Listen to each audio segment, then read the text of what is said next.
Hi, I'm Cheng Thom, and you're watching Ask Kai, Quick Tips for the Apocalypse, a series of short videos in which I teach you everything you need to know about survival game hunting, foraging for berries, and otherwise living through an apocalypse, except without any of that wilderness stuff, because I'm terrible at that.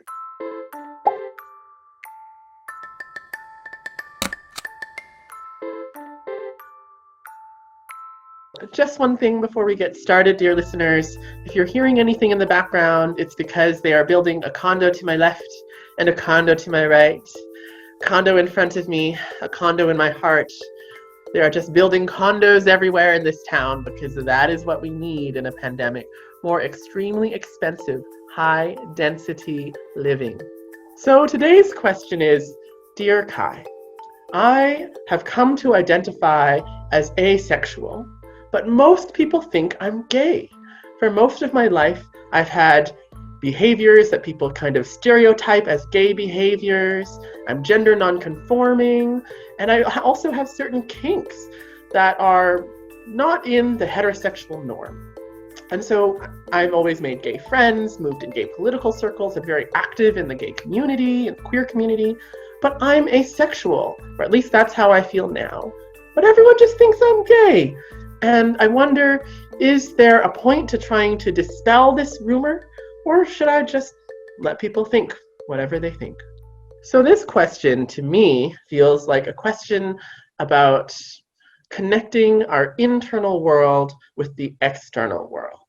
And so I just want to really affirm for the asker of this question, but also for everyone else out there, we don't owe people information about our private lives like that. It's not necessary. On the other hand, there is something discordant, often something painful, about people reading something in your external appearance that doesn't match with your internal appearance. And I mean, I'm a trans person, so I guess I'm a little biased about that. But just to say, gender, sexuality, there is something weird, uncomfortable often, about having a piece of us that the world refuses to see. So sometimes we want to share that part of ourselves with the rest of the world. How do we do that in a way that is safe, that is appropriate to context, that is convincing when people are skeptical? I would say it's up to us to communicate clearly what we want people to know about us. And it's up to them to take us on our own terms, yes? And this is particularly a politic that has emerged in queer circles, at least since the 90s, but I think earlier than that, that we are meant to take people on their own terms.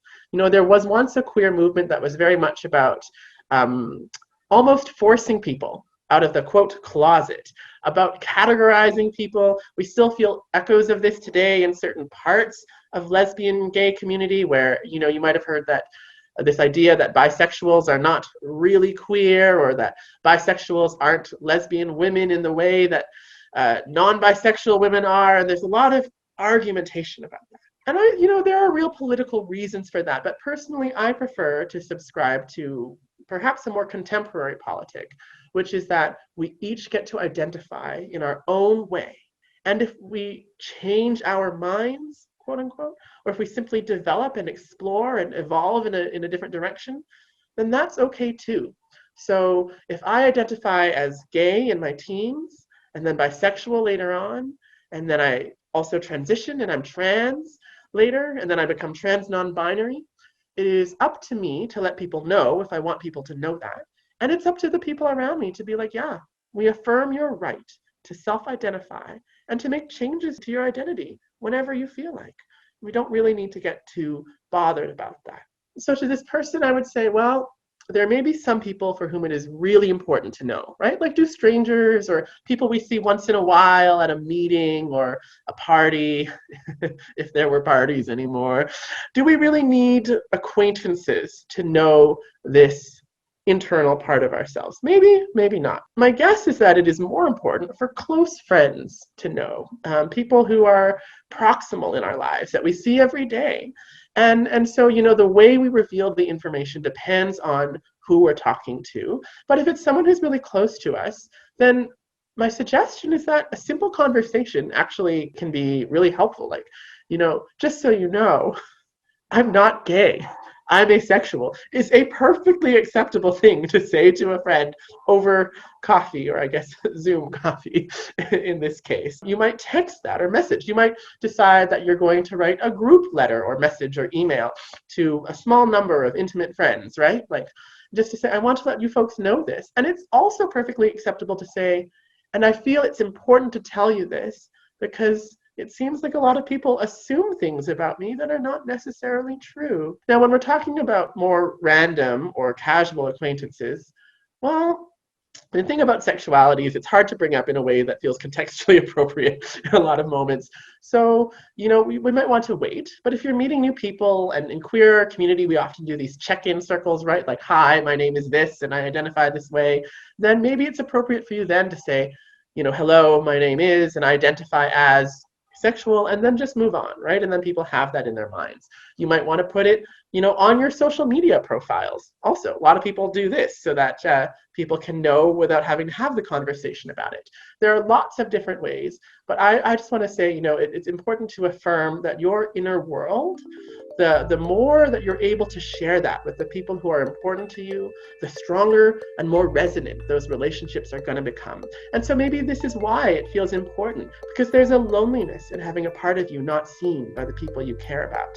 And if those people really care about you, then, well, it is their responsibility a little bit to allow that part to be safe and to be seen. So go forth, tell your story. I encourage this. Be safe, be well, be brave, be whatever you want to be. Thanks so much, everybody. You've been watching Ask Kai, Quick Tips for the Apocalypse. I'm Kai Cheng Thom.